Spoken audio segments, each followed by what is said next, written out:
नमस्कार साथियों, आप सभी का टॉप 30 क्लासेस में स्वागत है। साथियों, आज हमारी बात होने वाली है भारत के संविधान के एक नए सेगमेंट पर। तो मेरे भाई, आज हम बात करेंगे फंडामेंटल ऑफ राइट्स, यानी कि भारत के संविधान के अंतर्गत जो हमें मूल अधिकार दिए गए हैं। आज हमारी बातें उसी के ऊपर होने वाली है।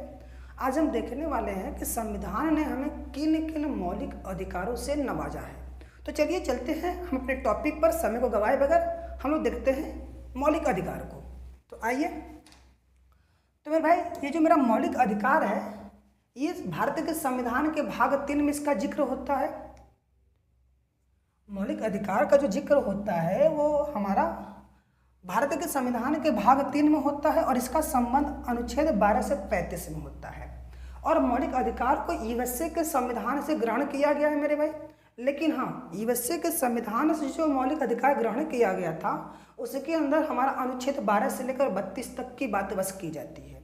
बाकी अनुच्छेद 33, 34 और 35 की बातें जो होती है वो भारत शासन अधिनियम 1935 के अंदर किया जाता है। ठीक है मेरे भाई, तो समझ लीजिए बात को कि मौलिक अधिकार भारत के संविधान के भाग 3 में है और इसका संबंध अनुच्छेद 12 से 35 के बीच में मिलता है और इसे यूएसए के संविधान से लिया गया है। और यूएसए के संविधान से जो हमारा मौलिक अधिकार लिया गया है उसमें अनुच्छेद 12 से और 32 के बीच का बात किया जाता है। यानी कि 12 से लेकर अनुच्छेद 32 तक जो हमें मौलिक अधिकार मिले हैं उसका संबंध हमारा यूएसए के संविधान से हो जाता है। और इसी मौलिक अधिकार को हम भारत का मैग्ना कार्टा भी कहते हैं। मौलिक अधिकार को भारत का मैग्ना कार्टा कहा जाता है। ठीक है मेरे भाई, तो चलिए चलते हम लोग आगे देखते हैं। तो मेरे भाई, ये जो मौलिक अधिकार है ये भारतीय नागरिकों को प्राप्त वे अधिकार हैं जिनको सरकार सीमित नहीं कर सकती। यानी कि सरकार इस अधिकार को हमसे छीन नहीं सकती है। समान स्थिति में सरकार इसे हमें छीन नहीं सकती है। लेकिन जब आपात स्थिति आ जाता है तो इसके ऊपर थोड़ा सा प्रतिबंध लगाया जा सकता है, लेकिन उसमें भी पूरे अधिकारों को हटाया नहीं जा सकता है। लेकिन यहाँ पर आप समझिएगा कि समान स्थिति में सरकार इस अधिकार को निलंबित नहीं कर सकती है, सीमित नहीं कर सकती है, हमसे छीन नहीं सकती है। ठीक है मेरे, तो देख रहे हैं कि भारतीय नागरिकों को प्रदान किया गया वे अधिकार हैं जो समान स्थिति में सरकार द्वारा सीमित नहीं किया जा सकता है। और दूसरी बात यह है कि इन अधिकारों की रक्षा सुप्रीम कोर्ट स्वयं करती है। यानी कि अगर हमारे इस अधिकार का उल्लंघन होता है तो हम सीधे सुप्रीम कोर्ट में जाएंगे, सुप्रीम कोर्ट हमारी बातें सुनेगा। ठीक है, अब अगली बात है, जो हमारा मौलिक अधिकार है, अगर इस मौलिक अधिकार का उल्लंघन होता है तो उसके अंदर संवैधानिक संशोधन किया जा सकता है। उसके अंदर संवैधानिक संशोधन किया जा सकता है। अगर संवैधानिक संशोधन के अंदर भी कुछ ऐसा संशोधन हो जाए जिससे मेरा मौलिक अधिकार का हनन हो रहा हो तो हम उसको चुनौती भी दे सकते हैं। ठीक है ना, अगर हमारे मौलिक अधिकार के अंदर संवैधानिक संशोधन किया जा रहा है और उस संशोधन की वजह से हमारे किसी न किसी अधिकारों का अगर उल्लंघन होता है तो हम उसको चुनौती दे सकते हैं। ठीक है मेरे भाई, तो ये थोड़ी सी बातें रह गई हमारे मौलिक अधिकार के लिए कि मौलिक अधिकार क्या है, उसकी रक्षा कौन करता है। अगर मौलिक अधिकार में संवैधानिक संशोधन होता है तो उसको हम सीधे जाकर सुप्रीम कोर्ट में उसको चुनौती दे सकते हैं। ठीक, तो आइए चलते हैं आगे। तो मेरे भाई, ये जो मौलिक अधिकार है जिसका संबंध अनुच्छेद 12 से 35 में है, इसमें मुख्यतः इसको हम लोग 6 भागों में बांट के पढ़ने वाले हैं मेरे भाई। ठीक है, इसको मुख्यतः हम लोग 6 भागों में बांट के पढ़ेंगे। पहला जो होता है समता या समानता का अधिकार, और इसका संबंध अनुच्छेद 14 से लेकर 18 में है। अनुच्छेद 14 से 18 का संबंध समता या समानता का अधिकार, मतलब कि विधि के समक्ष हर एक व्यक्ति को समान अधिकार प्राप्त है। और हमारा जो दूसरा पार्ट है इसमें स्वतंत्रता का अधिकार, और इसका संबंध होता है अनुच्छेद 19 से लेकर 22। अनुच्छेद 19 से 22 का जो संबंध है वो स्वतंत्रता के अधिकार से है। ठीक, नेक्स्ट है शोषण के विरुद्ध अधिकार। इसका संबंध अनुच्छेद 23 और 24 आता है। शोषण के विरुद्ध अधिकार में अनुच्छेद 23 और 24 आता है। धार्मिक स्वतंत्रता का अधिकार, और इसका संबंध अनुच्छेद 25 से लेकर 28 में किया जाता है। धार्मिक स्वतंत्रता का अधिकार का जिक्र अनुच्छेद 25 से 28 तक किया जाता है। और नेक्स्ट है सांस्कृति और शिक्षा संबंधी अधिकार। संस्कृति और शिक्षा संबंधी जो अधिकार है अनुच्छेद 29 और 30 में किया गया है, इसका जिक्र। और अगला और लास्ट है संवैधानिक उपचारों का अधिकार। संवैधानिक उपचारों का अधिकार, इसका जिक्र मिलता है अनुच्छेद 32 के अंदर। यानी कि अनुच्छेद 32 में संवैधानिक उपचारों का अधिकार दिया गया है। इसका मतलब कि अगर कभी भी हमारे अधिकारों का उल्लंघन किया जाता है सरकार के द्वारा, तो हम सीधे सीधे सुप्रीम कोर्ट में इसका अपील कर सकते हैं। ये अनुच्छेद 32 हमें यह अधिकार देता है। ठीक है मेरे भाई, तो संवैधानिक उपचारों का अधिकार क्लियर हुआ आपको कि इन 6 के 6 को हम बारी बारी से पढ़ने वाले हैं। ठीक है ना, तो आइए चलते हैं हम लोग आगे, देखते हैं कि सबके अंदर क्या क्या चीज़ें हैं। तो इसमें सबसे पहले हम बात करते हैं मौलिक अधिकार में सामान्य। ठीक है ना, समान अधिकार क्या है, तो इसकी बात 12 और 13 के बीच में की जाती है। और इसमें अनुच्छेद 12 में राज्य की परिभाषा को बताया गया है और 13 में कानून जो क्या है मूल है। ठीक है ना, कानून जो क्या है मूल है, उसके बारे में बात किया गया है। अब बात होता है समता का अधिकार। ठीक है ना, समता या समानता का अधिकार, जिसका संबंध आर्टिकल 14 से लेकर आपका 18 के बीच में है, उसकी बात करते हैं। तो आर्टिकल 14 में कहा गया है कि कानून के समक्ष समानता, यानी कि कानून की नज़र में हर एक व्यक्ति, चाहे वो कोई भी हो भारत का नागरिक, उसके लिए सभी नियम कानून एक समान होंगे।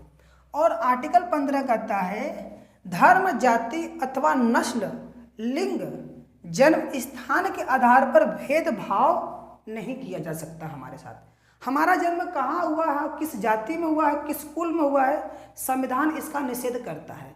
यानी कि संविधान की नज़र में हर एक भारतीय एक समान है। तो ये हमारा आर्टिकल 15 कहता है कि धर्म, जाति, नस्ल, रंग, भेद, इन सब का निषेध कर देता है आर्टिकल 15, क्योंकि भैया संविधान के समक्ष सब लोग क्या है एक समान है। अब आता है आर्टिकल 16 की बातें। तो आर्टिकल 16 में सार्वजनिक रोजगार के मामले में भी हमें क्या है समान अवसर प्राप्त है। यानी कि सार्वजनिक रोजगार के मामले में हमें उतना ही अधिकार मिलता है जितना बाकी सभी को मिलेगा। यानी कि अगर कहीं सरकार कोई नौकरी निकाल रही है तो उस नौकरी में हम सबकी हिस्सेदारी बराबर होती है। ठीक है, अब आता है आर्टिकल 17, जिसको हम लोग बोलते हैं कि ये सबसे खतरनाक है। इसी में छुआछूत की बातें की जाती है। तो आर्टिकल 17 ही है जो छुआछूत से निजात दिलाता है लोगों को। यानी कि ये अस्पृश्यता यानी कि छुआछूत के उन्मूलन करता है, यानी कि छुआछूत का अंत करता है हमारा आर्टिकल 17। आर्टिकल 17 के अंतर्गत छुआछूत को खत्म किया गया है। आते हैं आर्टिकल 18 में। तो आर्टिकल 18 उपाधियों का अंत करता है। यानी कि जो पहले लोग अपने नाम के आगे उपाधि लगाते थे, ठीक है ना, राजा सिंह, ठाकुर साहब, ये सब चीज़ें लगाते थे ना, तो उन सभी उपाधियों का अब अंत कर दिया गया है आर्टिकल 18 में। अब कोई व्यक्ति अपने नाम के आगे कोई उपाधि लगाकर नहीं चलेगा, क्योंकि भैया कानून के नज़र में और संविधान के नज़र में सब एक समान है। अब आते हैं हम लोग नेक्स्ट बात करते हैं स्वतंत्रता का अधिकार, जिसका संबंध आर्टिकल 19 से लेकर 22 में है। स्वतंत्रता का अधिकार इसी में बोला गया है और इसमें सबसे पहला आता है आर्टिकल 19, जिसमें अभिव्यक्ति की आज़ादी मिली है हमें। यानी कि अभिव्यक्ति मतलब बोलने की स्वतंत्रता से संबंधित अधिकार हमें प्राप्त है आर्टिकल 19 में। आर्टिकल 19 में हमें बोलने से संबंधित अधिकार प्राप्त है। तब इस 19 को 6 भागों में बांटा गया है, 19A, B, C, D, E, F करके। तो मेरे भाई 19A में बोलने की स्वतंत्रता मिली है। आर्टिकल 19A का संबंध राइट टू स्पीक से है, ठीक है मेरे भाई। और 19B में शांतिपूर्वक बिना हथियारों के एकत्रित होने और सभा करने की स्वतंत्रता है। यानी कि 19A में हम स्वतंत्रता पूर्वक बोल सकते हैं और 19B में हम बोलने के साथ साथ शांतिपूर्वक बिना हथियार के हम सभा भी कर सकते हैं। ठीक है मेरे भाई, हम सभा भी कर सकते हैं। और 19C की बात अगर करें तो जब हम सभा करेंगे तो हम एक संघ भी बना सकते हैं, यानी कि संगठन बनाने का अधिकार 19C हमें देता है। 19C हमें बोलने का अधिकार देता है। 19B हमें क्या करता है, शांतिपूर्वक बिना हथियार के सभा करने का अधिकार देता है। और 19C हमें संगठन बनाने का अधिकार देता है। ठीक है मेरे भाई, 19C हमें संगठन बनाने का अधिकार देता है।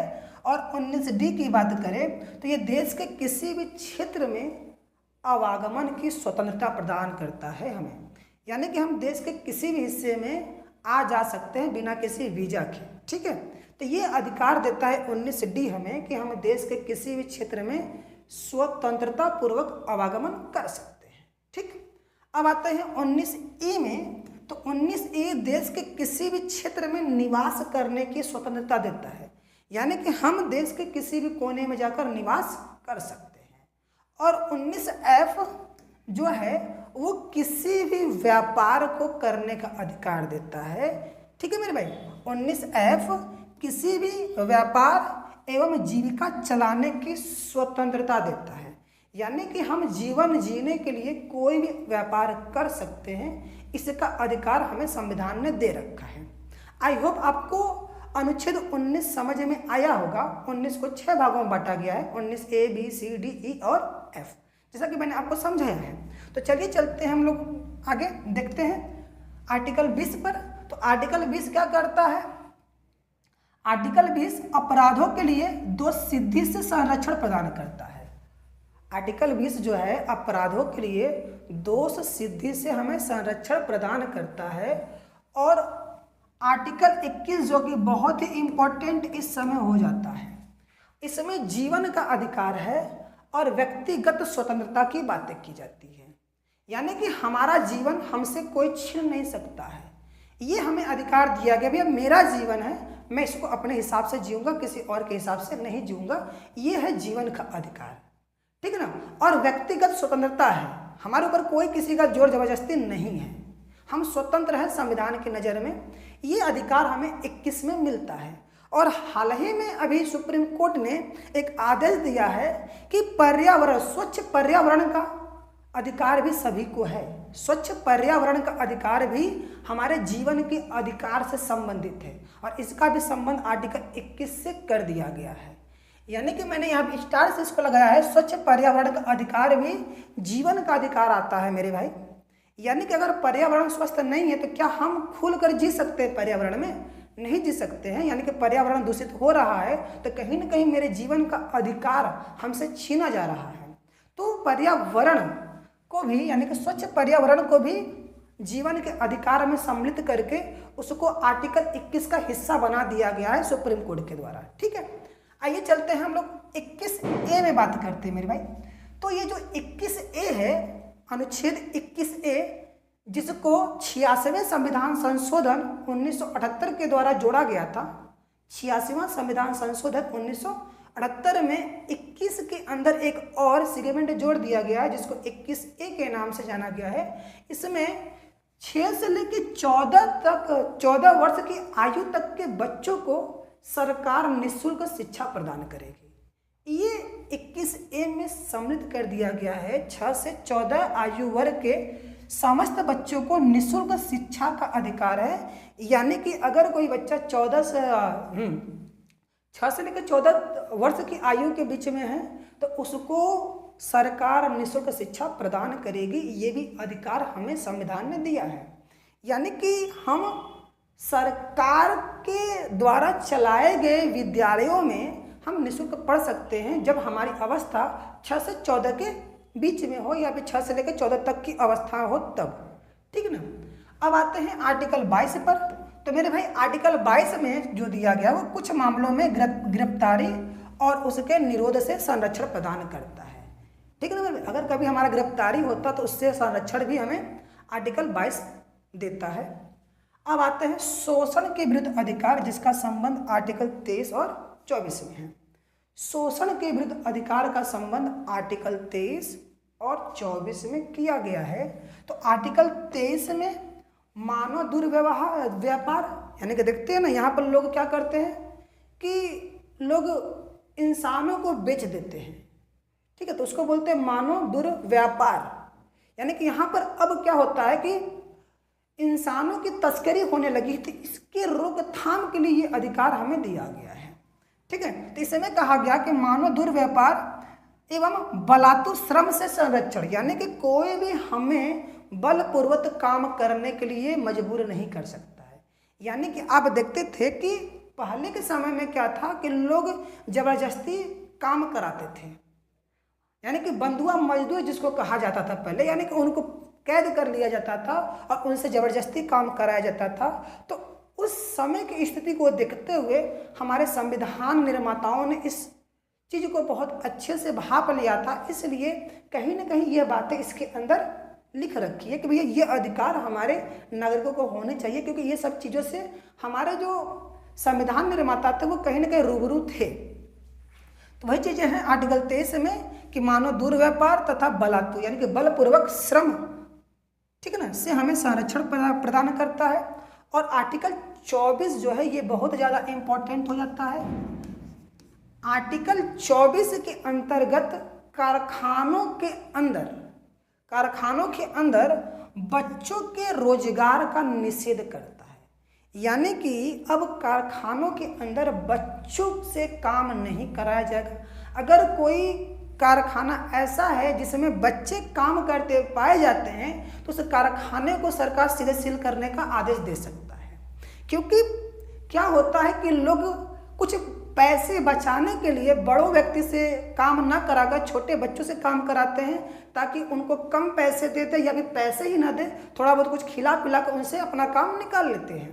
तो इस तरीके से क्या होता है, वो बच्चा जो है उस काम में लग जाता है और वो पढ़ लिख नहीं पाता, जिससे वो आगे के अपने जीवन का विकास करने में अवरुद्ध हो जाता है, ठीक है ना। तो इन सब चीज़ को देखते हुए उस समय के जो हमारे संविधान निर्माता थे कहीं ना कहीं इस आर्टिकल को जोड़ रखा है कि कारखानों में बच्चों के रोजगार पर निषेध आर्टिकल 24 में है, ठीक। तो आइए चलते हैं नेक्स्ट, देखते हैं आर्टिकल 25 के, ठीक है ना। तो इसमें हम बात करते हैं धार्मिक स्वतंत्रता का अधिकार। अब धार्मिक स्वतंत्रता का अधिकार जिसका संबंध आर्टिकल 25 से लेकर 28 तक है।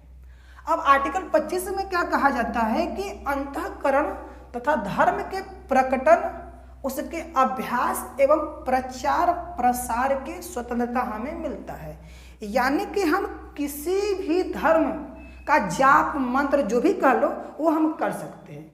किसी वही अंतःकरण का मतलब क्या होता है, किसी भी धर्म के बारे में जो भी उसके अंदर का मूल मंत्र हो उसको हम बोल सकते हैं, ठीक है ना।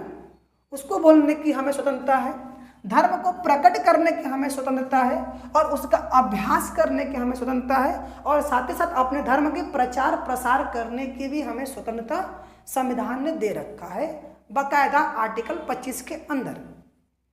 अब बात करते हैं आर्टिकल 26 में। तो मेरे भाई आर्टिकल 26 में धार्मिक मामलों के प्रबंधन की स्वतंत्रता देता है। यही आर्टिकल 26 है जिसके अंतर्गत मंदिर मस्जिदों का निर्माण होता है। आप देख रहे हैं कि धार्मिक मामलों के प्रबंधन की स्वतंत्रता, यानी कि हम अपने धर्म का प्रबंधन करने के लिए स्वतंत्र हैं। उसके लिए हम मंदिर बना सकते हैं, मस्जिद बना सकते हैं, गिरजाघर बना सकते हैं, गुरुद्वारा बना सकते हैं, इसके लिए हम स्वतंत्र हैं। इसमें कोई भी किसी का हस्तक्षेप नहीं हो सकता है। यानी कि संविधान सीधे सीधे हमें ये स्वतंत्रता दे रखा है कि भैया हम किसी भी धार्मिक मामले के प्रबंधन के लिए स्वतंत्र हैं, ठीक। अगला है हमारा आर्टिकल 27 जो कहता है कि किसी विशेष धर्म को प्रोत्साहित करने के लिए आप कर का भुगतान करने के लिए स्वतंत्र हैं। किसी भी विशेष धर्म को प्रोत्साहित करने के लिए, मतलब उसको आगे बढ़ाने के लिए आप चंदा दे सकते हैं। यानी कि धर्म के नाम पर चंदा हम दे सकते हैं, इसकी हमें स्वतंत्रता है। हम जिस धर्म को प्रमोट करना चाहे, आगे बढ़ाना चाहे, उस धर्म को हम कर भुगतान कर सकते हैं ताकि हमारे पैसे से उस धर्म को आगे बढ़ाया जा सके। इसका भी बाकायदा स्वतंत्रता हमें मिला हुआ है हमारे संविधान के आर्टिकल 27 के अंदर, ठीक। आते हैं अब आर्टिकल 28 में जो कि बहुत इम्पोर्टेंट है, ये भी एकदम इम्पोर्टेंट ये हमारा आर्टिकल है। कहा जा रहा है कि राज्य विधि से पूर्णतः पोषित, राज्य विधि से पूर्णतः पोषित का मतलब होता है पूर्ण रूप से सरकारी, पूर्ण रूप से सरकारी की बातें हो रहा है।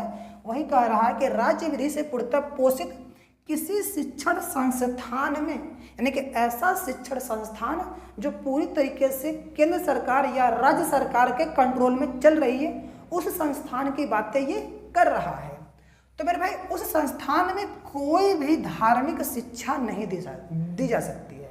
यानी किसी भी सरकारी स्कूल हो, कॉलेज हो या फिर कोई भी चीज़ हो, कोई भी संस्था हो जो सरकार चला रही है, उसके अंदर धार्मिक शिक्षा देना क्या है, कानूनन अपराध के श्रेणी में रखा गया है। यानी कि यहाँ पर आर्टिकल 28 ये कहता है कि कोई भी सरकार द्वारा पोषित, पूर्ण रूप से पोषित अगर कोई संस्था है तो उसमें धर्म की आप शिक्षा नहीं दे सकते। ठीक है। अब इसी में बोला गया है कि ऐसा शिक्षण संस्थान अपने विद्यार्थियों को किसी धार्मिक अनुष्ठान में भाग लेने या किसी धर्म उपदेश को बलपूर्वक सुनने हेतु तो बाध्य नहीं कर सकता है। यानी कोई भी शिक्षण संस्थान हो, चाहे वो सरकारी हो, अर्ध सरकारी हो, चाहे वो प्राइवेट हो, उसके अंदर किसी भी विद्यार्थी को किसी भी धर्म को सुनने के लिए, उनके उपदेशों को सुनने के लिए बाध्य नहीं किया जा सकता है। वो कहता है आर्टिकल 28, यानी किसी धर्म उपदेश को बलपूर्वक सुनने से, ठीक है ना, सुनने को बाध्य नहीं किया जा सकता है, या फिर किसी भी धर्म को मानने के लिए हमारे ऊपर प्रेशर नहीं दिया जा सकता है। ये हमें स्वतंत्रता मिली है आर्टिकल 28 के अंदर। आइए चलते हैं नेक्स्ट, देखते हैं हम। अगला है सांस्कृतिक एवं शैक्षणिक अधिकार। सांस्कृतिक एवं शैक्षणिक अधिकार जिसका संबंध आर्टिकल 29 और 30 में मिलता है। तो आर्टिकल 29 हमें कहता है कि अल्पसंख्यकों के हितों का संरक्षण की स्वतंत्रता है। यानी कि आर्टिकल 29 अल्पसंख्यकों के हितों का संरक्षण से संबंधित है। यानी कि इसके अंतर्गत अल्पसंख्यकों के हितों को रखा गया है ताकि भैया उनको संरक्षित किया जा सके, यानी कि उनकी जनसंख्या घटे ना। ठीक, आगे बात बोला जा रहा है 30 में, जो अल्पसंख्यक है वो अपने शैक्षणिक संस्था खोलने और उसको चलाने के लिए स्वतंत्र है। यानी कि जितने भी अल्पसंख्यक हैं हमारे देश के अंदर, ठीक है ना, जितने भी अल्पसंख्यक हमारे देश के अंदर हैं मेरे भाई, उनको शैक्षणिक संस्था खोलने और उसको चलाने का अधिकार है मेरे भाई, उसको चलाने का अधिकार है। ठीक है, ये है 30 का मामला। ठीक, 29 में अल्पसंख्यकों के हितों का संरक्षण किया गया है, जबकि 30 में अल्पसंख्यकों को अपने अनुसार अपनी शैक्षणिक संस्था को खोलने और उसको चलाने का अधिकार देता है आर्टिकल 30। अब आते हैं नेक्स्ट, हमारा संवैधानिक उपचारों का अधिकार, जो बहुत ज़्यादा है, महत्वपूर्ण हो जाता है किसी भी एग्जाम के दृष्टि से। संवैधानिक उपचारों का अधिकार, इसका संबंध आर्टिकल 32 से होता है। अब इसके अंदर क्या होता है कि मौलिक अधिकारों को लागू करने संबंधी उपचार किया गया है। यानी कि मौलिक अधिकार को लागू करने के बारे में इस अनुच्छेद के अंतर्गत बताया गया है कि अगर किसी व्यक्ति को संविधान के द्वारा दिया गया जो मौलिक अधिकार है, अगर वो उससे छीना जा रहा है तो सुप्रीम कोर्ट उसको लागू करा सकती है। ठीक है मेरे भाई, लागू कराने का आदेश दे सकती है आर्टिकल 32 के अनुसार। और इसके तहत जो सुप्रीम कोर्ट है, इस अधिकार को लागू करने के लिए रिट भी जारी कर सकता है, रिट जारी करता है मेरे भाई। आर्टिकल 32 में सुप्रीम कोर्ट मौलिक अधिकारों को लागू करने के लिए रिट जारी करता है, जबकि हाई कोर्ट, राज्य के अंदर हाई कोर्ट जो है रिट जारी करता है आर्टिकल 226 के तहत। राज्य सरकार, राज्य के अंतर्गत हाई कोर्ट जो होता है वो आर्टिकल 226 के तहत मौलिक अधिकारों को लागू कराने के लिए रिट जारी करता है, जबकि सुप्रीम कोर्ट आर्टिकल 32 के तहत मौलिक अधिकारों को लागू कराने के लिए रिट जारी करता है। इस बात को समझिए, क्योंकि राज्य सरकार भी हमारे मौलिक अधिकार की रक्षा करेगी और केंद्र सरकार भी करेगी। तो राज्य सरकारों में हाई कोर्ट हमारे मौलिक अधिकार का रक्षा करेगा और केंद्र सरकार में सुप्रीम कोर्ट करेगा। तो सुप्रीम कोर्ट आर्टिकल 32 के तहत काम करता है, जबकि राज्य के अंदर जो हाई कोर्ट है मेरे भाई, वो आर्टिकल 226 के तहत क्या करता है, रिट जारी करके हमारे मौलिक अधिकारों को क्या करता है, उपचार करता है। यानी कि रिट जारी करके उसको लागू कराने की बातें करता है। अब इसी में मैंने नोट में लिख रखा है कि जो मौलिक अधिकार है, इस मौलिक अधिकार में संपत्ति का अधिकार पहले हुआ करता था, ठीक है ना। पहले संपत्ति का अधिकार भी मौलिक अधिकार हुआ करता था, लेकिन अब संपत्ति के अधिकार को मौलिक अधिकार से हटाकर उसको कानूनी अधिकार दे दिया गया है और उसको आर्टिकल 300A में रख दिया गया है। संपत्ति के अधिकार को अब कानूनी अधिकार माना जाता है और इसका संबंध आर्टिकल 300A में है और इसको हटाया गया है 44वें संविधान संशोधन के द्वारा, ठीक है ना। 44वें संविधान संशोधन 1978 के द्वारा संपत्ति के अधिकार को मूल अधिकार से हटाकर उसको कानूनी अधिकार का दर्जा दे दिया गया है, ठीक है मेरे भाई। उसको कानूनी अधिकार का दर्जा दे दिया गया। इस बात को आप समझिएगा कि संपत्ति का अधिकार को मौलिक अधिकार से हटा दिया गया है, इसका संबंध 44वें संविधान संशोधन से है, ठीक। आइए चलते हैं नेक्स्ट। तो नेक्स्ट है ये जो संवैधानिक उपचार का अधिकार है, जो उसका संबंध अनुच्छेद 32 से है। इसके अंदर 5 प्रकार के प्रावधान किए गए हैं मेरे भाई। पहला प्रावधान बंदी प्रत्यक्षीकरण, ठीक है ना, और दूसरा प्रावधान परम आदेश, जिसको बोलते हैं परमादेश, और तीसरा है निषेधाज्ञा, और चौथा हमारा उत्प्रेषण रिट, और छठा है हमारा अधिकार परीक्षा। ये 5 प्रकार के प्रावधान हमारे किए गए हैं अनुच्छेद 32 में। अब इन पांचों में होता क्या है, इन पांचों में होता क्या है सर, यानी कि इन पांचों के अंदर क्या क्या चीजें होता है, हम इस पे चर्चा करेंगे अब। यानी कि बंदी प्रत्यक्षीकरण में क्या होता है, अगर किसी व्यक्ति को गिरफ्तार करके बंद कर दिया गया है, अगर उसके गिरफ्तारी करने का जो तरीका है अगर वो संवैधानिक नहीं है तो सुप्रीम कोर्ट उसको छोड़ने का आज्ञा दे सकती है, यानी कि सुप्रीम कोर्ट उसको छोड़ देती है। अगर उसको गिरफ्तार करने का जो तरीका है अगर वो संवैधानिक नहीं है तो सुप्रीम कोर्ट उसको छोड़ने का आदेश देती है बंदी प्रत्यक्षीकरण के अंदर। अब आता है परमादेश। अब परम आदेश कब जारी किया जाता है, जब कोई भी संवैधानिक पद का अधिकारी अपने अधिकारों को पूरी तरीके से क्या करता है, उसका उल्लंघन करता है, उसको जो मिला अधिकार है उसका दुरुपयोग करता है और उसको दिए गए काम को अगर वो नहीं करता है तो सुप्रीम कोर्ट उसको क्या करती है, परमादेश जारी करके उसको यह बताती है कि आप अपने अधिकारों का मिसयूज कर रहे हैं, आप अपने अधिकारों का सदुपयोग कीजिए। नहीं तो फिर सुप्रीम कोर्ट क्या करती है, उसके उस पद को निरस्त कर देती है, उसको उस पद से हटा देती है। आता है निषेधाज्ञा। तो निषेधाज्ञा में क्या होता है कि जब कोई निचली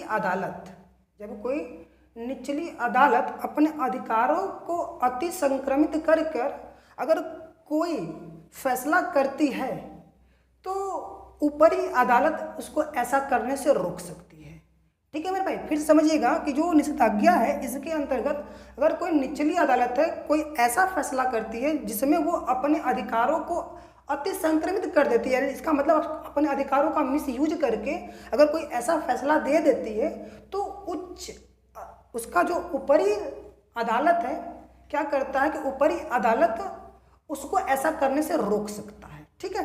अब आगे आता है उत्प्रेषण रिट। अब उत्प्रेषण रिट में क्या होता है कि जब उत्प्रेषण रिट के अंतर्गत ऐसा किया जाता है कि जब कोई अदालत या सरकारी अधिकारी बिना अधिकार के कोई पद प्राप्त कर लेता है, ठीक है मेरे भाई। जब कोई निचली अदालत या सरकारी अधिकारी कोई अगर ऐसा फैसला लेता है जो उसके अधिकार क्षेत्र में नहीं है तो ऊपरी अदालत क्या करता है, उससे उस अधिकार को लेकर क्या करती है, उच्च अदालत को हस्तांतरित कर देती है।